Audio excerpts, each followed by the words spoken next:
அனைவருக்கும் வணக்கம். இன்றைய தினத்தந்தி தேவதை 27/7/2025 குறுக்கெழுத்து போட்டி 74வது போட்டி. இந்த போட்டியில் இந்த குறுக்கெழுத்து புதிரை நீங்கள் சால்வ் பண்ணி தினத்தந்திக்கு அனுப்பி வச்சிங்கன்னா முதல் பரிசு 5000 ரூபாய் உங்களுக்கு கிடைக்கும். ஸோ அந்த பரிசை நீங்கள் வாங்கணும் அப்படின்னா நீங்கள் என்ன பண்ணணும், இது எல்லாத்தையும் ஃபில் பண்ணி அனுப்பணும். ஒரு 5 நிமிடம் செய்து முடிக்கக்கூடிய இந்த பணிக்கு நமக்கு 5000 ரூபாய் பரிசு தராங்க.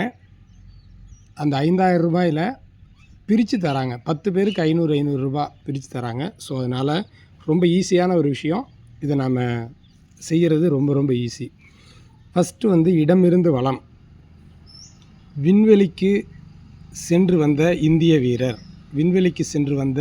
வீரர் தற்பொழுது சென்ற மாதம் சென்று வந்தவர் சுபான்ஷு சுக்லா. இந்தியாவின் சுபான்ஷு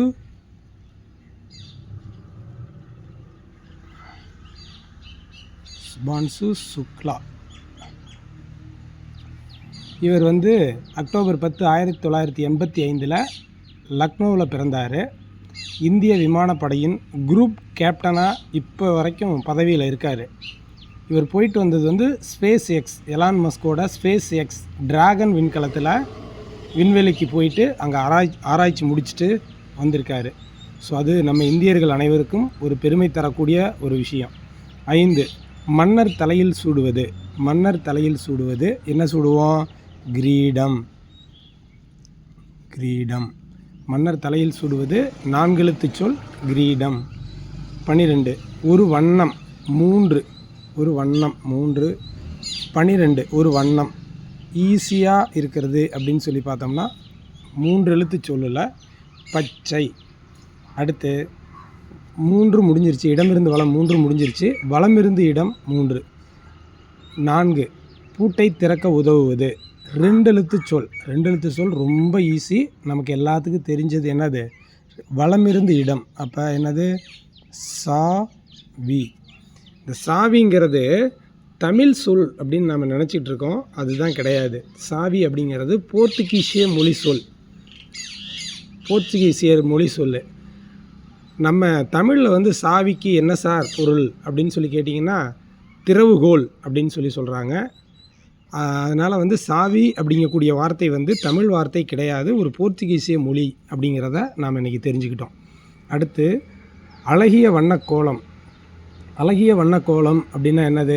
அழகாக நம்ம போடுறது 7 ரங்கோலி.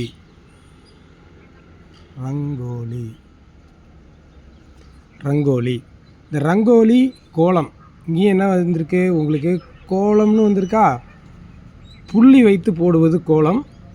புள்ளி வைக்காமல் அதை ஒரு ஆர்ட்டாக வரைகிறது ரங்கோலி அப்படின்னு சொல்கிறாங்க. மேக்சிமம் நம்ம இந்திய கலாச்சாரத்தில் நாம் தென் இந்தியாவில் கோலமை அதிகமாக போடுறோம், புள்ளி வைத்து போடுறத நம்ம வீட்டு முன்னாடி. ஆனால் வட மாநிலங்களில் இந்த ரங்கோலியை தான் அவங்க விரும்பி போடுறாங்க.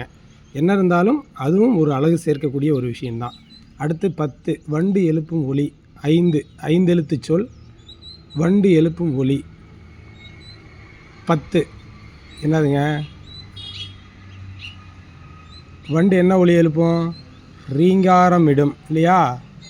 ரீங்காரம் அல்லது ரிங்காரம் அப்படின்னு சொல்லுவோம். ரீங்காரம் அப்படின்னு சொல்லி போட்டுக்கலாம், அல்லது ரிங்காரம் அப்படின்னு சொல்லியும் போட்டுக்கலாம். ஸோ இது என்னென்னா வண்டுகளின் ஒலி. ஆங்கிலத்தில் என்ன சொல்கிறாங்க? ஹம்மிங் அப்படின்றாங்க. இது என்னென்னா காதுக்கு பக்கத்தில் மட்டும் கேட்கக்கூடிய ஒரு மெல்லிய ஒலியை தான் ரிங்காரம் அப்படின்னு சொல்கிறாங்க. இந்த 3 வளமிருந்து இடமும் முடிஞ்சிருச்சு. அடுத்து மேலிருந்து கீழ். மகாபாரதத்தில் சபதம் போட்ட பெண் 4 யாருங்க?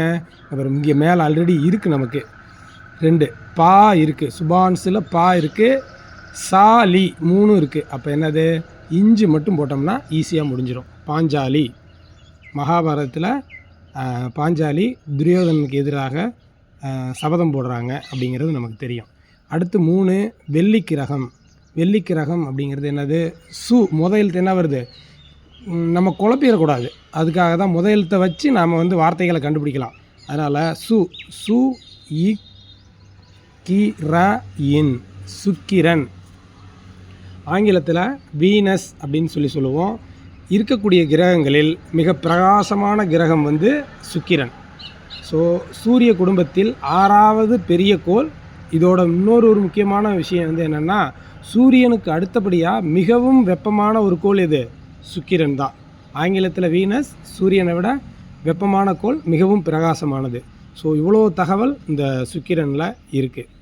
அடுத்து தேர்வு 9. தேர்வு இதை நாம் கொஞ்சம் வெயிட் பண்ணுவோம். இது கொஞ்சம் இதுவாக இருக்குது, அதை நாம் வெயிட் பண்ணுவோம்.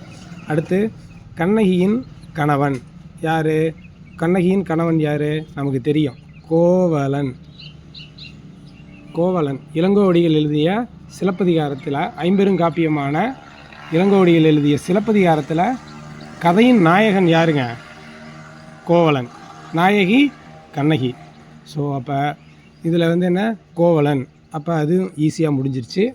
அடுத்து 8 மாளிகை.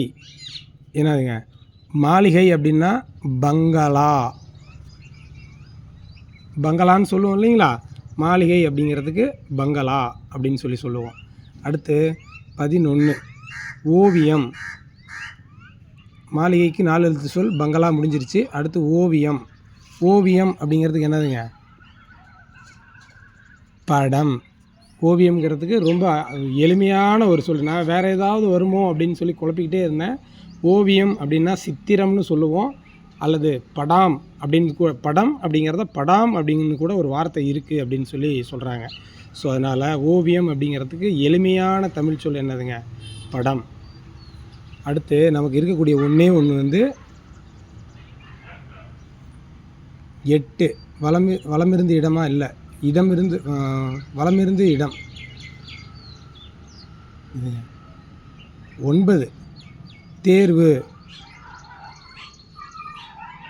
பரீட்சை. தேர்வுக்கு என்னதுங்க? பரீட்சை வைக்கிறது அப்படின்னு சொல்லுவோம் இல்லைங்களா? ஸோ அப்போ தேர்வு அப்படிங்கிறது பரீட்சை. இவ்வளவு தான். இது எல்லாத்தையுமே சூப்பராக முடிச்சிட்டிங்க. இதை கடகடன் பார்த்து எழுதி உடனடியாக நீங்கள் தினத்தந்தி தேவதை பரிசு போட்டிக்கு எழுதி அனுப்புங்க. உங்கள் பரிசை வெல்வதற்கு எனது வாழ்த்துக்கள். ரொம்ப முக்கியமாக இது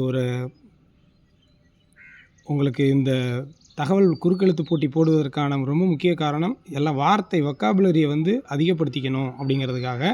ஸோ அதனால் இது கொஞ்சம் டைம் எடுத்து ப்ரிப்பேர் பண்ணி அப்புறம்தான் இதை நம்ம போடுறோம். ஸோ அதனால் இதை சப்ஸ்கிரைப் பண்ணுங்கள்.